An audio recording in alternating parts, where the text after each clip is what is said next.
Bonjour à tous, bienvenue dans ce nouveau podcast, un nouvel épisode de Un café demain avec Alexandre et Arthur. Hello. Yo. Ah, j'ai eu du mal. En grande pompe. Début, voilà. Hein, mais on démarre comme ça, c'est honnête aussi. Un café demain. C'est quoi ? C'est le 3e épisode qu'on tourne en comptant le pilote. Et puis toujours des deux compères. Comment ça va, les gars ? Et franchement, aujourd'hui, une patate. Une patate. Moi, alors, j'ai testé l'entraînement de coach Martin. J'ai testé avec Arthur là, à l'instant. Je suis mort. C'est-à-dire que mes jambes me tiennent plus debout. Littéralement. J'ai abandonné à moitié en plus, j'annonce. Hein. C'est-à-dire que même pas, je suis allé jusqu'au bout. Voilà, donc j'ai invité Axel sur une séance. Il n'a pas tenu le coup. Maintenant, je lance le défi à Alex de venir avec nous sur une séance avec coach Martin. Ok, j'accepte avec plaisir, mais étant donné que je connais un petit peu la tenue, enfin le contenu de la séance, je pense que je serai dans la même situation qu'Axel. Je vais prendre cher. Challenge accepted. Je pense pas que ce sera du contenu très podcast friendly, les gars. Du coup, on va mettre ça exclusivement sur la chaîne YouTube, je pense, et une petite session bien vénère de coach Martin, session de sport pour tous les trois. Et puis vous pourrez profiter de ça quand ce sera dispo. De toute façon, on tiendra au courant dans le podcast. Et puis, je propose, avant même de kicker, il y a la Fao, l'illustratrice. Merci pour toutes les illustrations, toujours bien de remercier. Qui nous a lâché une petite information, genre juste avant l'enregistrement, la préparation, qui nous a lâché le nom du fils d'Elon Musk. Et alors, il me le refaut sous les yeux parce que c'est XA12A, c'est ça ? Je me trompe pas, les gars ? C'est XAE. AE, ah oui, AE. Et ensuite A-12, il me semble. Mais c'est un A, E machin, là. C'est un A dans un E, ou un E dans un A. Je sais pas dans quel sens. Ça s'appelle comment, ça ? C'est un... Je ne sais pas. J'ai cherché, je sais pas. Eh bien, voilà, on prépare nos émissions à Café Demain. On balance des infos, t'as vu qu'on vient d'avoir, mais attends. Qu'on a et qu'on n'a pas checké. Non, mais le nom est dingue. Le nom est dingue. C'est-à-dire qu'il y a un chiffre dedans. Il y a le chiffre 12. Déjà, il y a un chiffre. Enfin, ça commence par un X. Ouais. Et il y a deux lettres dedans. Je sais. Et c'est pas un tiret entre le X et le A et le E ? Il n'y a pas de tiret à chaque fois ? Il y a un tiret entre le X et le A et le E, et ensuite entre le A et le E et le A-12. Enfin, ça dépend sur quel site est-ce que tu vas. Mais après, il faut aussi se rendre compte que c'est pas le premier rejeton d'Elon Musk. Hein. C'est le 6e. Donc, il s'est entraîné. Je sais pas comment est-ce qu'ils s'appellent les autres, mais il doit y avoir un pic quelque part. Il a déjà eu une première femme. Juste avant. Non, mais c'est ça. C'est-à-dire que le mec, ça alimente un petit peu la théorie du Elon Musk est un alien. Hein. Je pense que ça participe ça aide pas les complotistes. Je suis sur le cul encore de cette information. Oh, ce nom. Bon, ben voilà, on voulait vous en faire profiter dans l'émission. Arthur, est-ce que tu ouvrirais pas l'émission comme tu l'as fait la semaine ? Tu veux que j'ouvre le bal ? Tu ouvres le bal, oui. Ouvre l'émission. Je te laisse le micro et puis tu vas ouvrir l'émission. Puisque vous insistez. Oui. D'ailleurs, je vais vous annoncer que le thème d'aujourd'hui, c'est le binge-watching. Même si, du coup, moi, je vous avoue d'emblée que binge-watching, tu vois, il y a un truc qui passe pas, tu vois. Mes oreilles se ferment, en fait, tout de suite. Et exactement comme quand j'entends, en fait, tu sais, ce genre de phrase, là, genre, ouais, pendant le kick-off meeting de ce matin, j'ai un peu raté mon elevator pitch. J'ai eu des mauvais feedbacks, je pense qu'il n'était pas assez corporate. Pareil, en fait, oreilles fermées tout de suite. J'arrête d'écouter. Voilà. Donc, en fait, comme entendre ce genre d'expression, ça me donne une pulsion de strangulation, finalement. Pour éviter tout accident, j'ai décidé de remplacer binge-watching par un autre mot. Et pour cela, j'ai découvert qu'au Québec, ma province de cœur, on pouvait dire visionnage en rafale. C'est pas mal, ça, visionnage en rafale. C'est pas mal. Stylé, non, attends, regarde. Tu peux choisir de dire. Hier, j'ai binge-watché sur Netflix, auquel cas, je me réserve de te répondre un petit OK boomer bien mérité, tout en serrant mes doigts autour de ta gorge. Ou alors, tu peux aussi dire, hier, j'ai rafalé Netflix, mon pote, et là, putain, t'es quelqu'un qui a du style et qui mérite tout mon respect.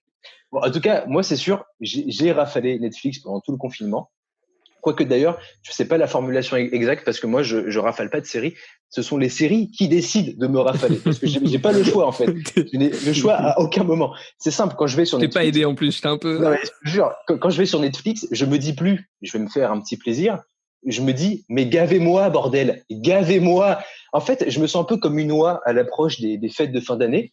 C'est-à-dire que à la base, j'ai juste la place pour 2 petits épisodes, mais pour être sûr que je sois bien rassasié, on va réussir à me fourrer les 4 saisons en une soirée. C'est terrible. Mais aujourd'hui, faibles esprits que vous êtes, je vais vous aider à plus vous faire avoir. Je vais vous donner des exemples de ce qu'on peut regarder ou pas pendant un confinement comme ça aussi long. Donc suivez bien, on va y aller par comparaison. Je vous en fais un premier facile, Breaking Bad. Bon bah c'est une bonne idée à binger, genre c'est parce que c'est cool. En plus eux aussi la plupart du temps ils sont confinés. Bon eux la série elle est finie. Eux dans un labo, toi dans ta chambre. Eux ils créent une drogue par un savant procédé chimique. Toi, bah, la seule fois où tu fais intervenir la chimie dans ta vie, c'est quand tu crées un subtil cocktail de dopamine et d'endorphine après t'être tripoté la teub. Et c'est en général une histoire un peu moins épique que celle de Walter White et surtout beaucoup plus courte. Un deuxième et dernier exemple, Black Mirror. Bon, ça par contre, c'est prise de tête et c'est flippant. Donc, très mauvaise idée pour votre santé mentale. Moi, j'ai essayé et je suis actuellement en dépression. J'ai peur de me faire tuer par mes AirPods dans mon sommeil. Grosse ambiance ici, grosse ambiance. Mais voilà, déjà, avec ça, vous êtes un peu mieux paré pour résister à l'appel de la rafale. Et d'ailleurs, pour en revenir un peu sur la signification en fait de binge watching, je trouve qu'aujourd'hui on perd un peu le sens de ce mot, c'est dommage. Genre la dernière fois, j'étais avec une pote et elle m'a dit ah là là, j'ai bingé une série 6 épisodes de 30 minutes, je me suis couché au moins à minuit et demi, truc de fou. Du coup forcément, je me suis un peu foutu de sa gueule hein, et juste après l'avoir strangulé, je lui ai répondu ah ouais, mais attends, moi j'ai bingé un film hier. Pareil, il a fallu que je le regarde du début à la fin. Il durait au moins 1h45. Putain, ça n'a pas été facile. Bon, elle l'a pas très bien pris et maintenant on se parle plus trop. Mais tout ça pour dire, en fait, utilisez les mots correctement, sinon on s'en sort pas. Allez, dernière chose pour finir là-dessus. Quelque chose que m'inspire aussi le terme binge watching, c'est que tu sais, il y a un côté un peu nocturne pour moi dans cette activité. Tu sais, quand quelqu'un me dit j'ai bingé une série toute la nuit, je l'imagine dans une ambiance un peu à 3h du mat. de ouf, tu as une ambiance un peu tamisée, sous une meuf avec un plaid, ou l'inverse, soyons fous, et avec peut-être des nachos, du guacamole, quelques verres de vin, sans oublier les bols de pâtes, sauce tomate et mozzarella, posés juste à côté du tube de lubrifiant, la cerise des bois, mon préféré. Enfin bref, un côté un peu couple goal comme ça, tu vois, qui me donne envie d'y être. Alors que par contre, binger pendant un après-midi, d'ailleurs oui, je pose ça là, mais on dit bien un après-midi hein, pour les deux personnes dépressives qui se posaient peut-être la question. Mais oui, un après-midi, bah, t'as pas tout ce charme-là. Parce que tout de suite, j'ai plus l'image d'un mec seul, en caleçon, qui se lèvera qu'une seule fois de sa chaise pour aller prendre le repas le plus important de sa journée, le goûter, bien évidemment. Mais on a tous été comme ça, donc je ne porterai aucun jugement. D'ailleurs, petite idée qui me vient comme ça, mais ne jugeons personne en fait. Alors, laissons libre chacun de dire binge watching si vraiment il y tient et de le faire avec qui il veut, parce que on sait tous qu'une session Netflix and chill, ça n'a jamais autant de valeur que lorsqu'on la partage avec des gens qu'on apprécie. Et c'est ça qui compte. Donc sur ce, allez en paix mes amis et n'oubliez pas par pitié d'aller rafaler des séries en tabarnak mes chums. Merci Arthur pour cette petite ouverture d'émission. C'était ça tue. Par contre, je vois que tu m'as attaqué directement en disant regarder des séries en plein après-midi tout seul en caleçon. Mais j'ai atténué le propos en disant qu'on l'avait tous fait et que je le fais encore. Ouais. Une activité hautement passionnante. Ah ouais, non, mais très cool. Je savais pas qu'on disait ça en québécois. La rafale. Rafale. C'est ce que prône en tout cas l'organisme qui défend un peu la langue française. Mais en soi, je pense pas que les Québécois entre eux utilisent beaucoup ce terme. Et je trouve ça très dommage. Parce que moi, je le trouve génial ce terme en fait. Est-ce qu'on peut parler de les Québécois le dire? En vrai, ce serait pas très étonnant de voir les Québécois utiliser visionnage en rafale. Mais est-ce qu'on peut parler de l'hypocrisie québécoise sur la défense de la langue française? C'est-à-dire que c'est la plus... parce que moi je vais les défendre en fait tout de suite. Ah mais justement, c'est ce qu'on veut, mais c'est une grosse hypocrisie.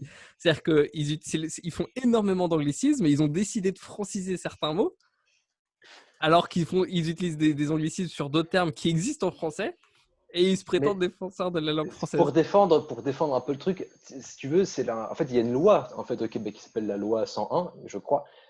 C'est la loi 101 qui dit qu'en fait, on va défendre vraiment la langue française et on va tout traduire pour garder cet héritage qu'on a.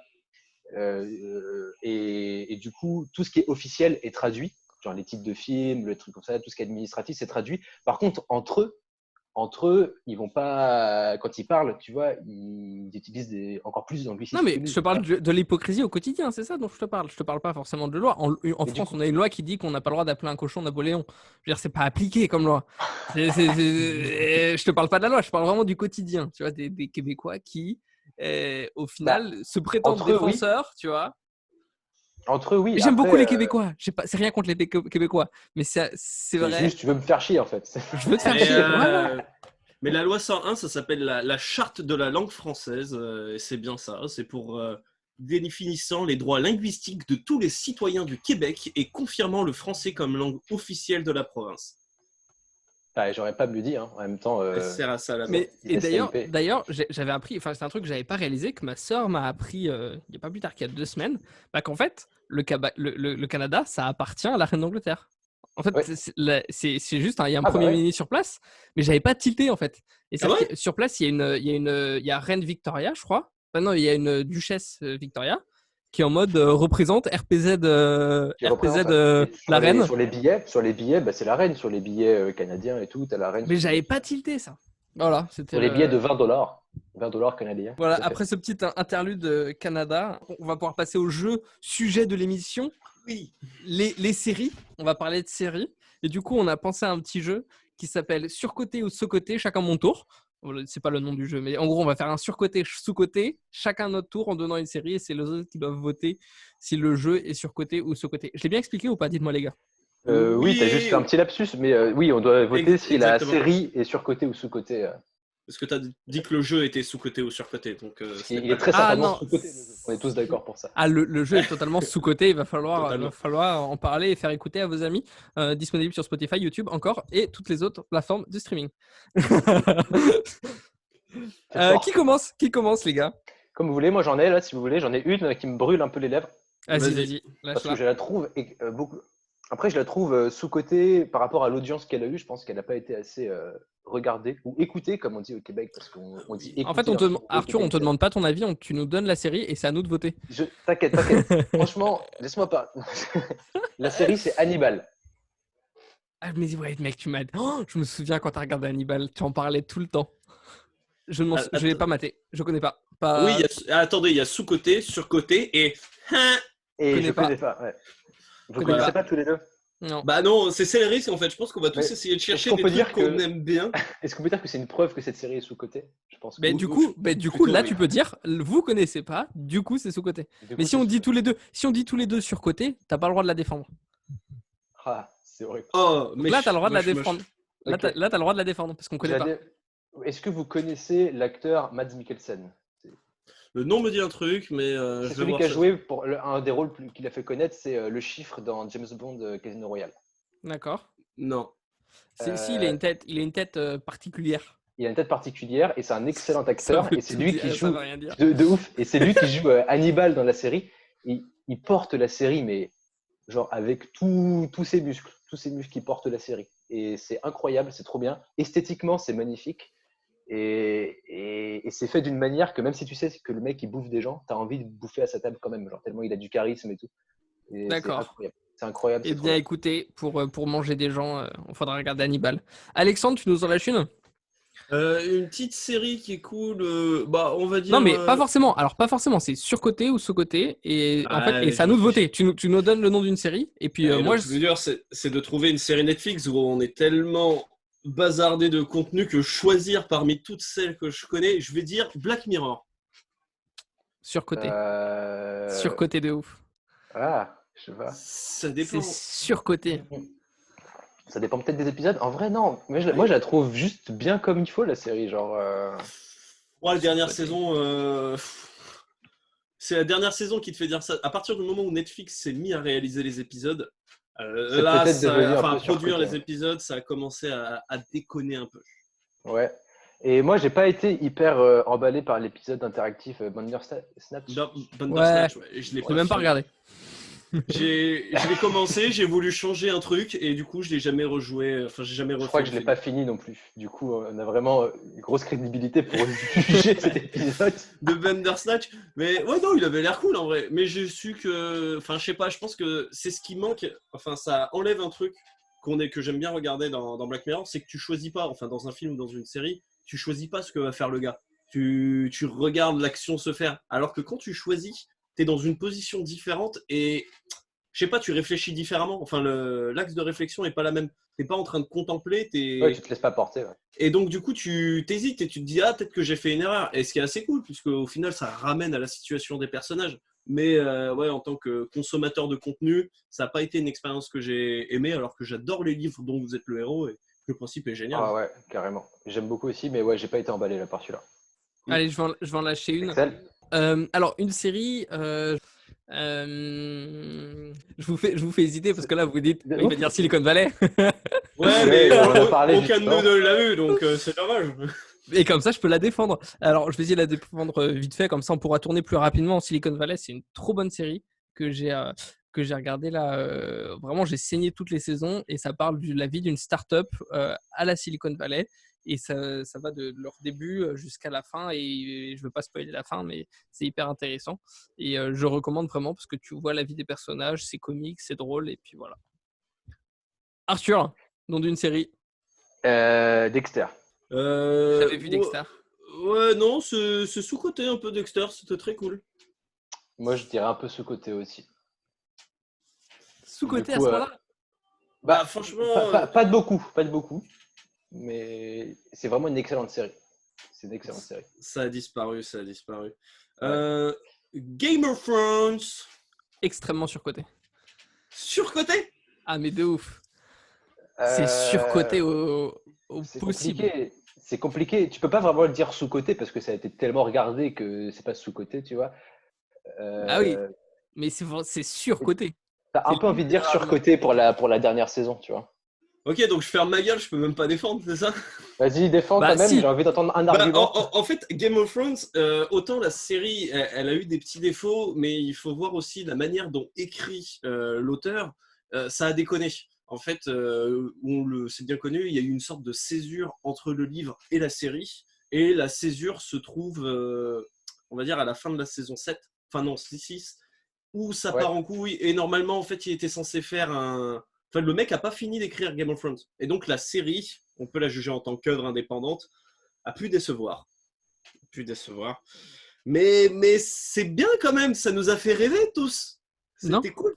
Ah, j'ai pas accroché à Game of Thrones. Il y a des gens, ils n'ont pas accroché. Après, il y a énormément de gens, on va se le dire, ils n'ont pas accroché à Game of Thrones parce que c'est des gens, ils ont un esprit de contradiction. Genre, T'as un problème Non, mais gros, moi, je ne supporte pas. Genre, en fait, juste parce qu'il y a plein de gens qui aiment, biais de con, je vais pas aimer. Alors que on en sait rien. C'est pas du tout ça. J'ai essayé, mec. Ah mais je ne te dis pas pour toi. Et c'est même pas. Je me suis dit, purée, de toute façon, c'est trop tard. Faut pas que je la mate et tout ça. Je peux la visionner en rafale. Y a pas de souci. Je te fais du. Mais le concept de avoir regardé toute une saison, ne pas avoir apprécié, il n'y a pas de c'est creux, il n'y a pas de et que toutes les personnes autour m'ont dit non mais attends la saison 3. Attends, je déteste attends ta 40 heures de ta vie. C'est ça, mais je déteste ce genre de réplique. C'est-à-dire que où on m'aurait expliqué attends mais non c'est parce que t'as pas compris ça mais qu'on me dise attends la saison 3, mec, ça tient pas debout. Moi, là, il y a des séries la prochaine que je vous donne au prochain tour. Dès le premier épisode, t'es dedans, t'es en mode je lâche plus. Là, je vous purée, une autre série qui est trop intéressante. Bon, c'est mon tour. Si, c'est mon tour. Non, c'est ton tour, là, vas-y. Ah, c'est mon tour. Ok, Upload.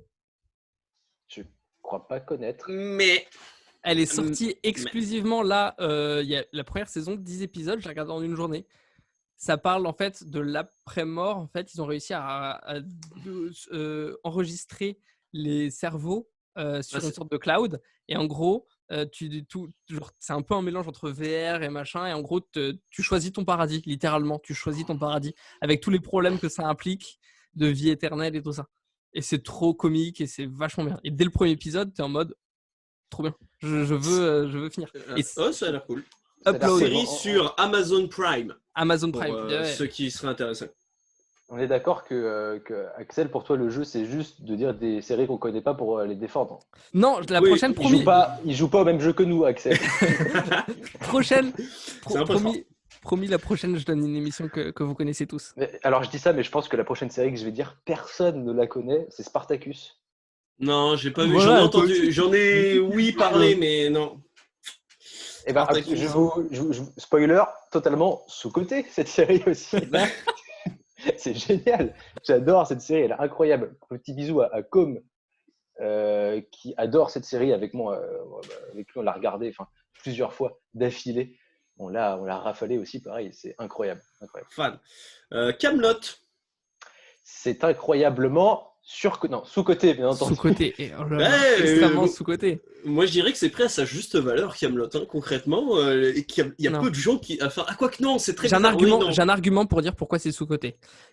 En fait, les gens le dénigrent ou disent que c'est une série de mauvaise qualité parce qu'ils ont vu seulement les épisodes qui étaient sur M6 et qui tournaient en boucle, le format court, qui était le format de base des premières saisons, de la première à la troisième seulement.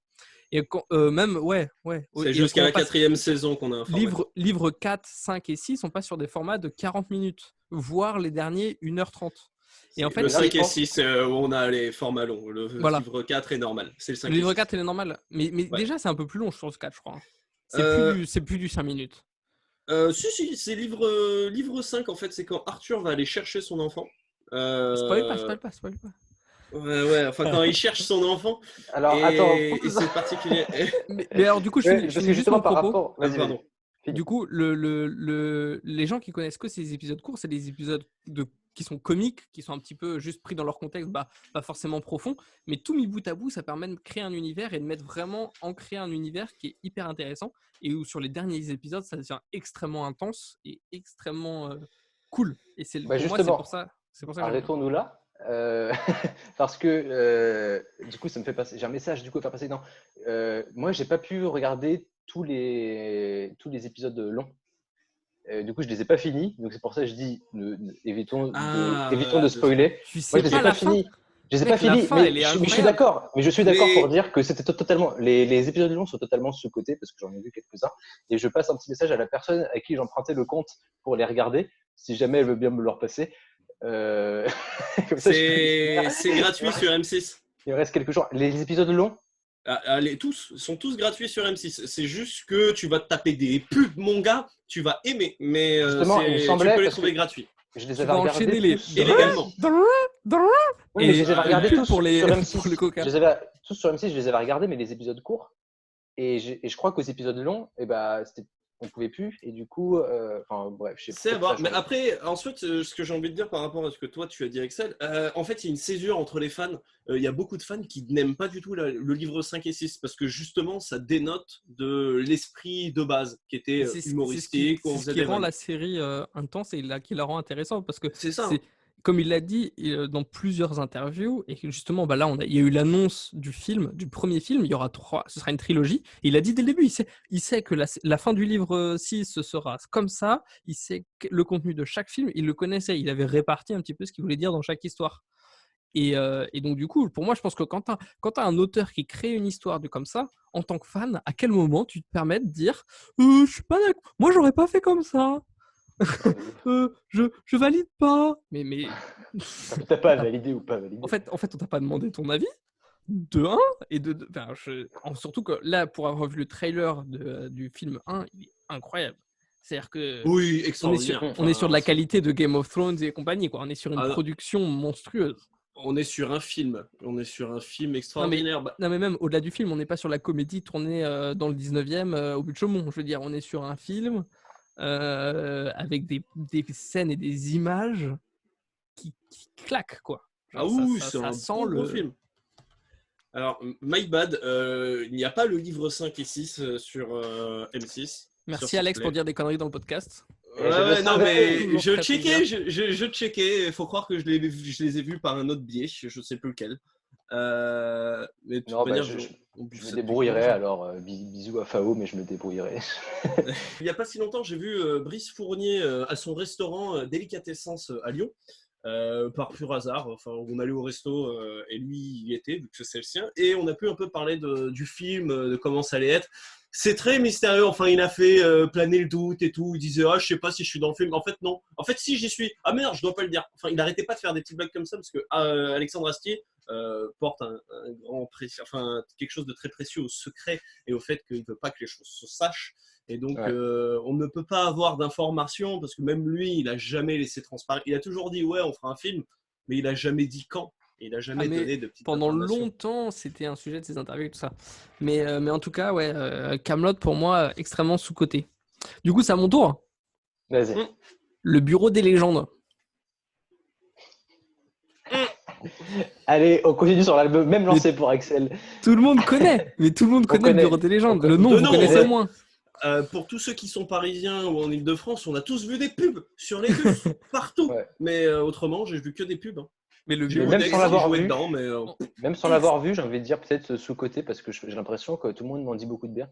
Mais en fait, c'est une série française qui parle d'espionnage. Donc là, tu vas te dire, en plus, tu as Daroussin qui joue le chef du service avec des cravates complètement bariolées et tu te dis, mais c'est quoi ce vieux truc, quoi. Genre, et en fait, ça te parle de tous les trucs de la DGSE et les légendes, en fait, c'est un petit peu les identités secrètes des agents. Et du coup, c'est le bureau où ils créent ces identités et où ils les suivent après et ils communiquent avec eux. Et c'est trop bien, c'est extrêmement addictif. Et il y a beaucoup de saisons et j'en suis qu'au début et c'est vachement cool. C'est à moi ? Bien, ça tombe bien. Je vais dire la série Validée. Validée ? Mais trop bien. J'ai l'impression que je regardais aucune de vos séries, les gars. Hein. Extrêmement sous-coté. Je suis sûr que beaucoup de personnes qui n'aiment pas le rap et qui partent a priori envers le rap ne vont pas la regarder, ratent une série qui est incroyable. De ouf. Et pour avoir vu en live, vous savez, Mouloud un jour là qui fait clic à la maison. Donc Validé, qui est une série de Franck Gastambide qui parle de rap, et il a fait du coup un clic à la maison avec Mouloud Achour, j'ai regardé en live, et où il disait justement que c'était le meilleur truc que Franck Gastambide avait créé, parce que Franck Gastambide jusqu'à présent avait plus une réputation de... il faisait des trucs assez low cost et populaires, il avait fait Pattaya, il avait fait des films... Il a fait Taxi, il a fait les Lascars... Voilà, c'est des films à toute berzingue, tu vois.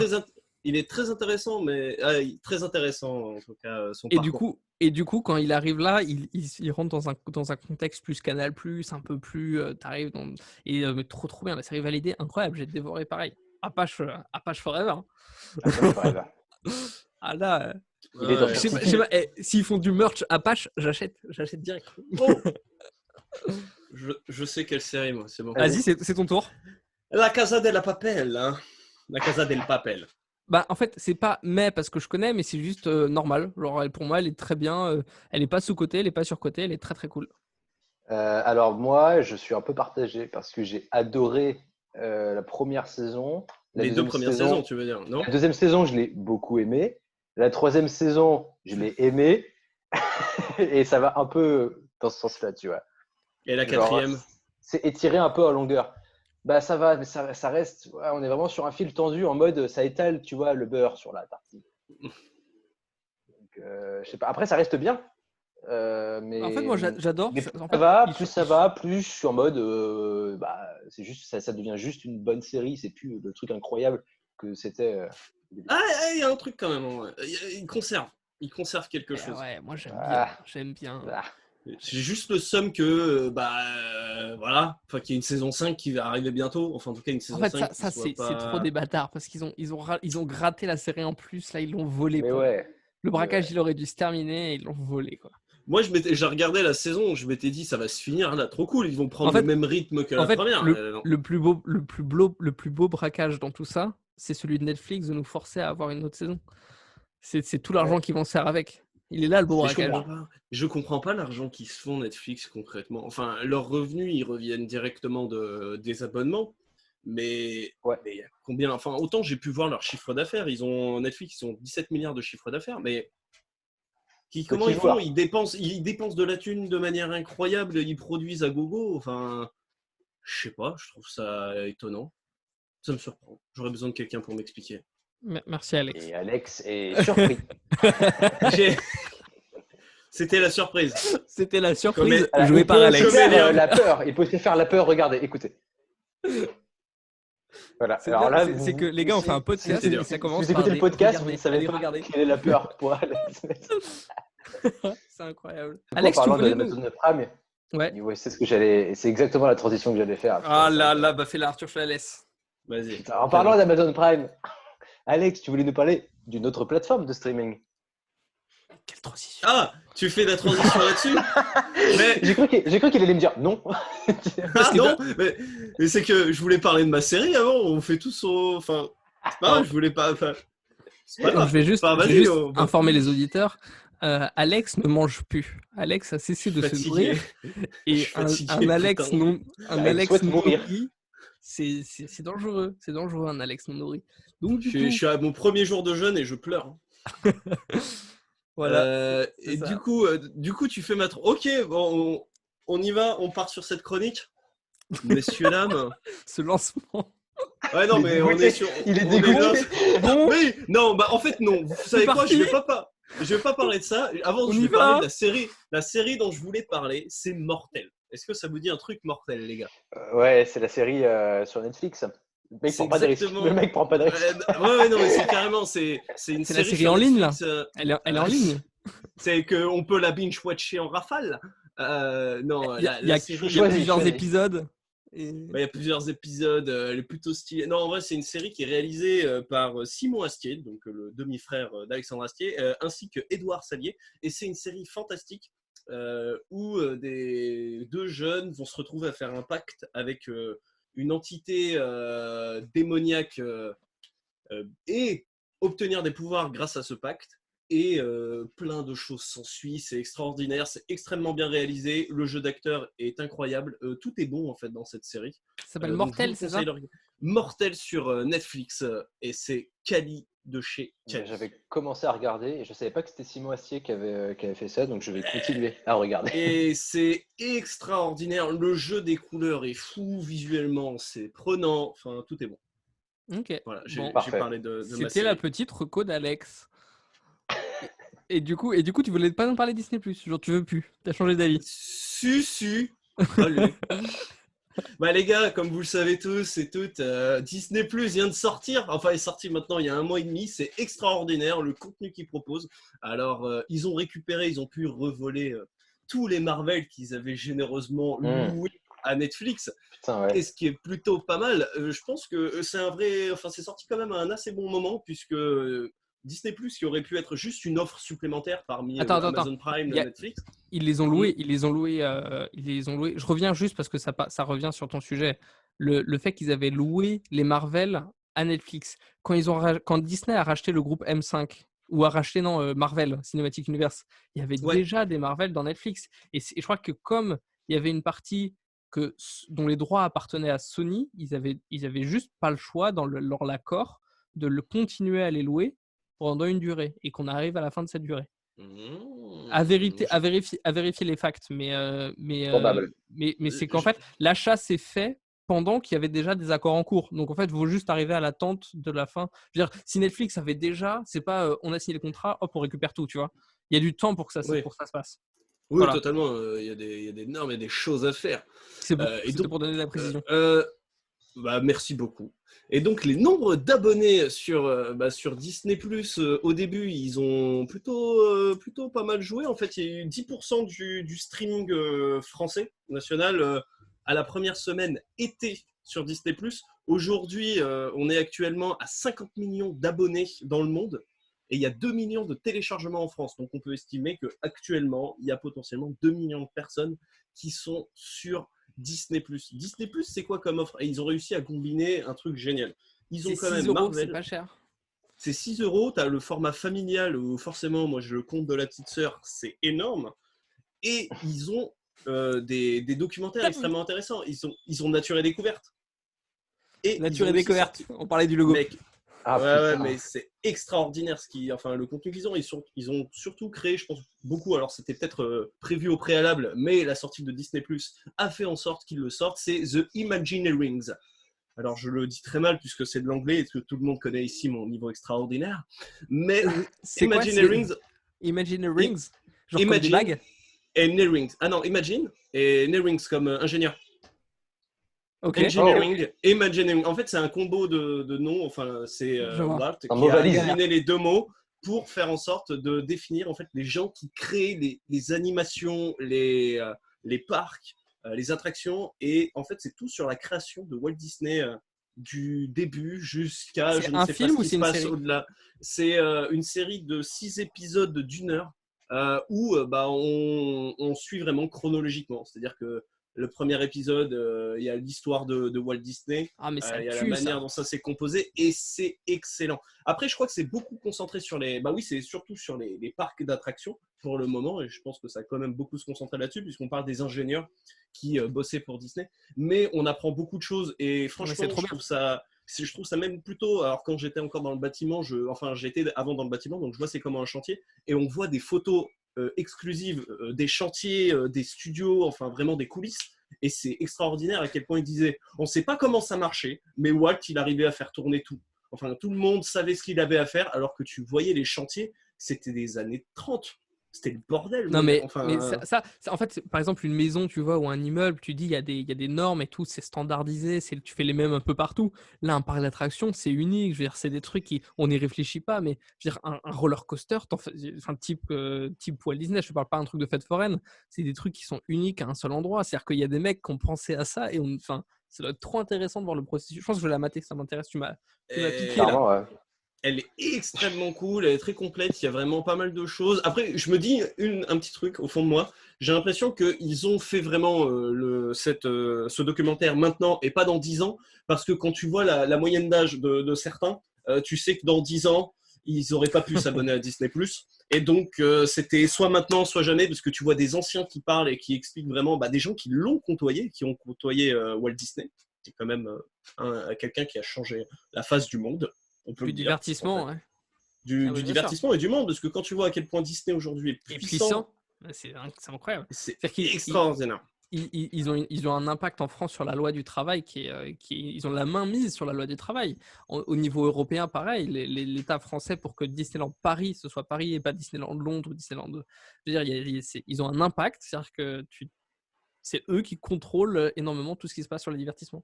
Mais c'est très très intéressant. Tu m'as donné envie de le voir. Mais aussi, je pense que ce genre de série, ils ont compris le concept du content marketing. C'est-à-dire qu'ils ont compris que au-delà de juste faire ce que tu fais, raconter comment tu le fais, c'est du contenu qui est de un facile à faire et où tu peux les problématiques, en fait, parler de ces problématiques, parler des problèmes que tu rencontres. C'est pas une tare en fait, c'est juste du storytelling et t'en fais un avantage. Et c'est génial parce que du coup ils vont juste dire bah ouais on a eu du mal à faire ça. Ça c'est les épisodes les documentaires sur Bill Gates, tu vois, ou les documentaires sur Steve Jobs qui au final ne font que juste encenser ou idolâtrer un petit peu maintenir le culte quoi. Ça si je suis clair. Il y a carrément de ça. Un peu, franchement, moi quand je regarde un peu, je me dis ils y vont vachement sur c'est Disney quand même qui réalise. On va pas non plus cracher dans notre propre soupe, les gars. Mais ça, c'est très cool. Et après, ce qui est génial avec Disney+, je parle aux gens de ma génération et aux gens qui ont connu Disney Channel et ce genre de dessin animé. En fait, c'est des piqûres de nostalgie que tu te tapes comme ça. Juste, tu vas dans. En fait, il y a toutes les séries qui passaient sur Disney Channel avant. Alors, je pense qu'il n'y a pas l'intégralité. Hannah Montana. Tu vas voir Hannah Montana, tu vas avoir. Les sorciers de Waverly Place. Exactement, terrible. Alors, j'ai même pas osé regarder. De Zack et Cody. Oui. La vie de palace de Zack. La vie de croisière de Zack et Cody aussi. La vie de croisière. Et c'est des petites barres de nostalgie. Ouais, c'était deux jumeaux dans un hôtel. C'est un peu n'importe quoi et c'est très cool. Et il y a aussi Gravity Falls. Et je fais une mini parenthèse. Regardez Gravity Falls. C'est génial. C'est une série où on parle pas de série. Enfin, je peux faire une mini parenthèse, les gars. Ça vous dérange pas? Vas-y. En fait, c'est une série où il y a deux jeunes enfants, enfin deux jeunes qui vont en vacances chez leur grand-père et c'est dans un village où il se passe plein de trucs mystérieux. Et c'est vraiment une série qui est réalisée par Disney, mais qui s'adresse aux adultes en fait. Enfin, totalement. Il y a des vannes qui sont excellentes et c'est très très drôle. Un peu à l'Adventure Time, on va dire. Okay. Voilà. Regardez Gravity Falls sur Disney. Merci Alex pour la petite point actu Disney+. On a la chronique bien-être d'Axel. On est à la chronique bien-être d'Axel. Eh bien les gars, moi je trouve ça sympa. Quand je me suis demandé qu'est-ce que je vais préparer pour l'émission, je me suis dit, écoute, parler de bien-être en fin d'émission, faire des choses qui vous font du bien auditeurs et qui me font du bien à moi, c'est pas une mauvaise chose. Du coup, je vais continuer, on va voir combien de temps je vais tenir. Et puis, je vais vous parler de quelque chose qui, moi, m'impacte pas mal et qui je me suis dit… ça pourrait être pas mal d'appliquer pour ceux qui nous écoutent, même si pour l'instant on n'a pas beaucoup d'auditeurs. Ils se comptent tous sur le doigt de nos mains. Je pense qu'on a plus de doigts que d'auditeurs, nous tous réunis. Mais ouais. Merci Alex. Ouais. Non, j'ai des doigts. En tout cas, je sais pas combien on a d'auditeurs, mais moi j'en ai des doigts. Et du coup, je voulais vous parler d'interactionnisme. L'interactionnisme, c'est un gros mot pour dire, en fait, c'est un petit peu la science sociale des gens qui t'entourent. Ça a été développé aux États-Unis dans les années 50 et ça a commencé à être étudié à l'université de Chicago. Et ça continue d'être étudié encore maintenant. C'est très à la mode aux États-Unis parce que c'est très dans le développement personnel, dans le lifestyle, tout ça.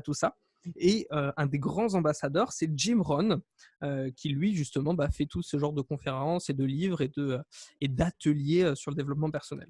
Mais moi, je veux pas juste que, justement, je trouve que c'est un petit peu dommage de limiter à ce côté cette image de développement personnel qui est moins développée en France et qui a plus une mauvaise publicité, parce que je pense que l'interactionnisme a vraiment des bénéfices. Et alors, là, vous allez me demander… Qu'est-ce que c'est l'interactionnisme ? Qu'est-ce que c'est l'interactionnisme ? Merci. J'ai bugué. L'interactionnisme, en fait, c'est l'impact que ton entourage, que les gens qui t'entourent ont sur toi. Donc, quel impact ont les gens sur toi ? Donc, c'est-à-dire que ça part du principe que le fait que nous, on fasse un podcast ensemble toutes les semaines et qu'il soit disponible sur Spotify et sur YouTube et sur toutes les bonnes plateformes de podcast, ça a un impact sur mon quotidien. Puisque ensemble, le fait que Alex, il va me donner des informations, vous allez impacter. Votre bonne humeur au quotidien va m'impacter. Le fait que tous les auditeurs nous écoutent chaque semaine, on va les impacter. Et c'est ça l'interactionnisme. Donc, il y a une grande théorie qu'on a découlée qui est choisir, tu es la somme des 5 personnes qui t'entourent.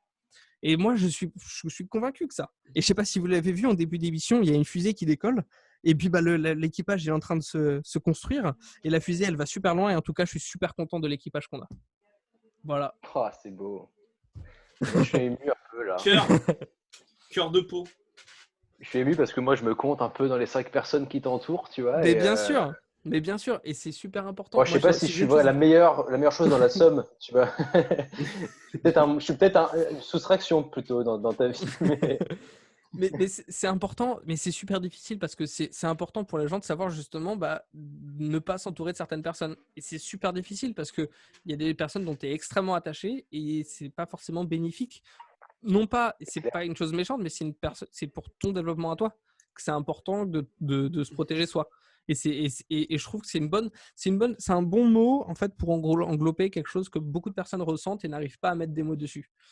Sur le fait que ok, c'est cette personne, t'as beau être très attaché et tout ça, si cette personne n'est pas bonne pour toi, c'est mieux de s'en séparer.